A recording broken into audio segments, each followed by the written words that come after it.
From the New York Times, it's The Headlines. I'm Tracy Mumford. Today's Monday, March 9th. Here's what we're covering.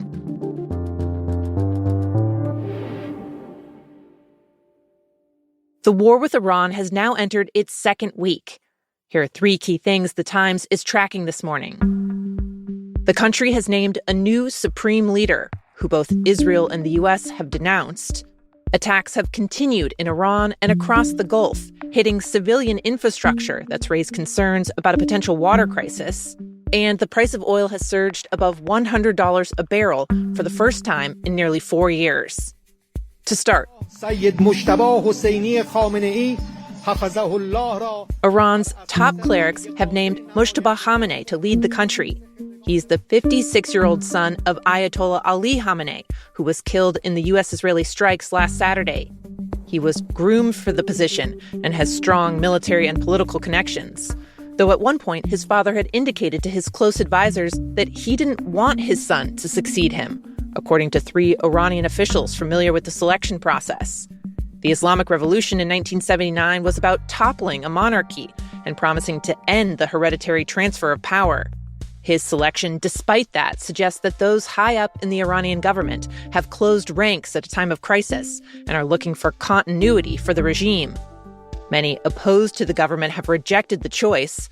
Some people could be heard chanting "Death to Mojtaba" from their windows after it was announced.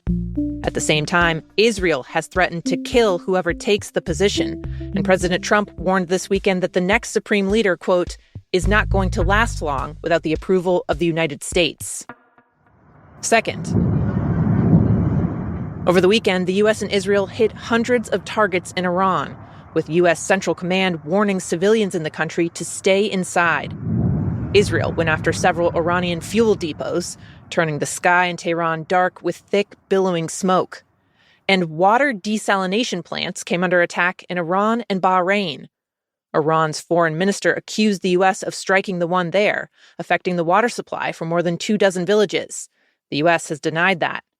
Bahrain says its desalination plant was hit by an Iranian drone, as Iran's been attacking Gulf states, which are close allies of the U.S.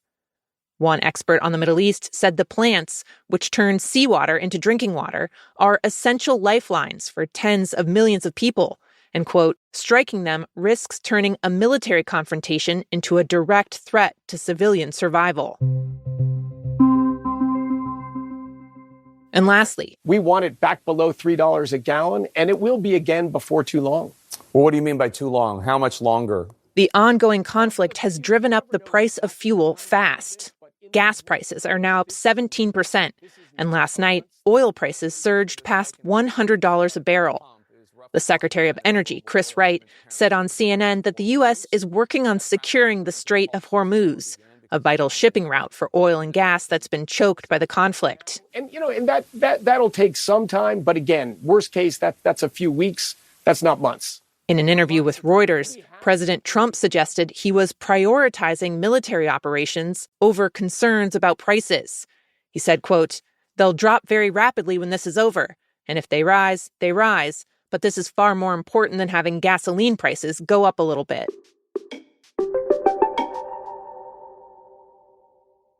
In the U.S., internal government data indicates that after months of high-profile, aggressive immigration raids, the Trump administration has slightly scaled back arrests, at least for now.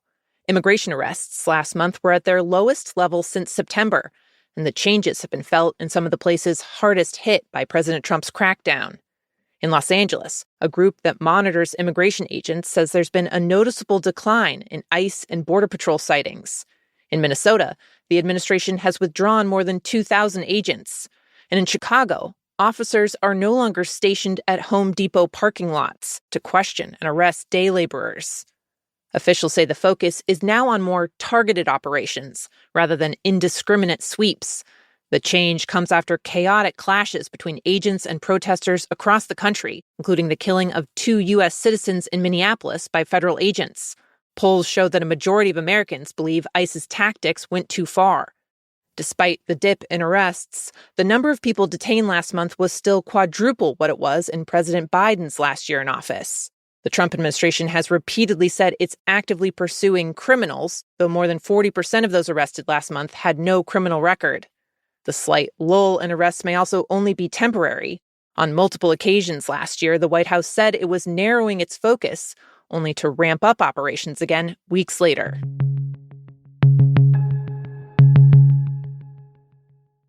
A new investigation from The Times has found that there's a lucrative industry emerging around trying to get pardons from President Trump. Through interviews and a review of court filings and lobbying records, The Times learned that a growing number of people are promising to help wealthy offenders get convictions erased and prison time cut short. In 2025 alone, lobbying firms disclosed receiving about 8 times more money from clients trying to get clemency than the year before under Biden. One really interesting example that I found of the transactional industry that has emerged around President Trump and clemency is a guy by the name of Joseph Schwartz. He owned a nursing home empire that collapsed amid allegations of endangering the residents and defrauding his employees. And he ultimately pleaded guilty to charges related to tax fraud and got a 3-year sentence. Ken Vogel covers the intersection of money and politics for The Times. He says before Schwartz reported to jail, he paid almost $1 million to 2 men who talked a big game about their ability to gain access to the president and win clemency. That didn't seem to go anywhere, but he kept pushing. He ended up having to report to jail at this minimum security facility in Otisville, New York. And he quickly started talking to a guy who had connections, different connections in Trump world, to pro-Israel evangelicals and Jewish figures. And this lobbyist ended up recommending that Joseph Schwartz and his family hire still other lawyers who were paid thousands of dollars more, who had connections to people who were involved in the clemency process, including one lawyer who had connections to the pardon czar inside the White House and another lawyer who had connections to the White House counsel himself. It's not clear which, if any, of these efforts did the trick, but after just 3 weeks behind bars at Otisville, Joseph Schwartz was freed by a full and unconditional pardon from President Trump. What I found in reporting out this story and others like it is that this pardon industry really prioritizes the ability to find someone who can get to the president and make the case for the pardon, and not remorse, atonement, and the unlikelihood of recidivism, which were really the traditional things that pardon applicants used to stress when they were making their cases. Joseph Schwartz, the man who received the pardon, didn't respond to requests from The Times for comment. In a statement, the White House press secretary dismissed the notion that lobbyists have influenced Trump's clemency decisions, saying anyone spending money to lobby for pardons is foolishly wasting their money, and the president doesn't even know who these so-called lobbyists are.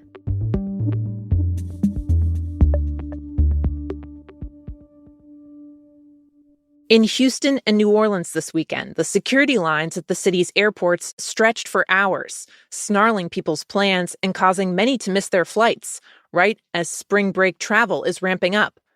The airports are struggling with staffing amid the ongoing partial government shutdown. Funding has lapsed for the Department of Homeland Security, which includes TSA.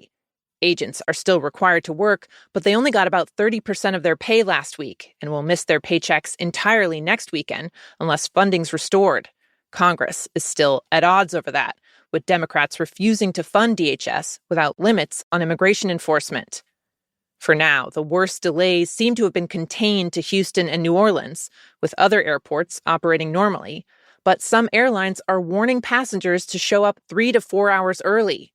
One thing to note if you're traveling, the TSA app, which shows wait times for security screenings, has not always been updated during the shutdown. For example, the lines in Houston stretched all the way downstairs to baggage claim, but at times the app showed a 0 to 15-minute wait.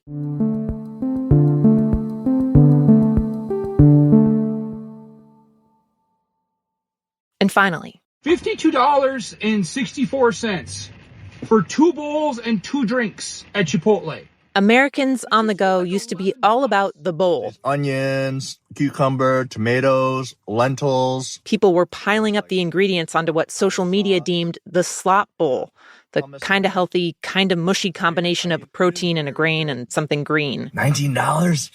I don't know. Let me know But what you think. customers are getting tired of them and the high price tags. Restaurant prices have been rising at a sharper rate than groceries. One analyst calculated that over the last 4 years, the prices at Chipotle went up nearly 25%. Sweet green salads climbed almost 20%. The price crunch hit low-income consumers first and is now affecting the middle-tier consumer, who was prime slop bowl demographic. Where there used to be lines out the door at lunchtime, sales and traffic at chains like that are down. Sweetgreen's stock plunged 76% in the last year. At the same time, their fast food cousins, McDonald's, Burger King, Taco Bell, have been pushing their value menu deals, trying to scoop up newly price-conscious customers. The bowl-centric companies may be eyeing that strategy now, potentially trying to roll out their own smaller offerings or more price-conscious options to win people back. Those are the headlines. Today on The Daily, inside the fight between the Pentagon and the tech giant Anthropic over how AI should and shouldn't be used by the military. You can listen to that in the New York Times app or wherever you get your podcasts. I'm Tracy Mumford. We'll be back tomorrow.